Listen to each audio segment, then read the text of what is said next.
Alfa Romeo may be beloved by enthusiasts, but the brand has always had a rough go in the United States. Sure, we may look back fondly now at cars like the Spider, Milano, and Giulia, but those models never had the impact of their German or British rivals. Slow sales and a reputation for poor reliability killed Alfa in the US more than 2 decades ago. The automaker is back with cars like the 4C, Giulia and, most important, the 2018 Stelvio crossover. The Stelvio needs to sell well if Alfa has any hope of staying alive in America. Sure, it may not be as sharp or as handsome as the Giulia, but the market demands crossovers, so that's what it'll get. The Stelvio is jumping into a tough and highly contested segment. Rivals like the Porsche Macan, Jaguar F-Pace, BMW X3 and Mercedes-Benz GLC class are all strong competitors with handsome styling and sporty driving dynamics.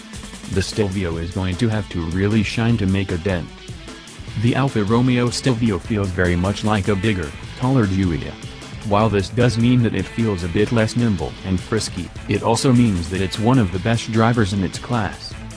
Under the hood is the same turbocharged 2.0-liter 4-cylinder making 280 horsepower. It feels just right for this crossover. It's happy to sit at low RPM on the highway, but also delivers brisk acceleration when tromping on the gas. It even sounds good, providing a growly snorty sound when accelerating. It's sort of like a grown-up version of the engine in the Fiat 500 Abarth. Ride and handling are well balanced, too. Steering is very quick, and the whole vehicle feels remarkably light. It leans significantly more than the Giulia in turns. But as crossovers go, the Stelvio is a great handler. The ride is on the stiff side, but far from punishing. I do wish the steering was a little heavier, and that the weight built up more progressively. It feels a little less communicative than I'd prefer. The Giulia connection continues inside, but this time we wish they weren't so similar. Though the dashboard is in attractive shape, there are quite a few low-rent plastics strewn about. A number of the knobs feel chintzy, too.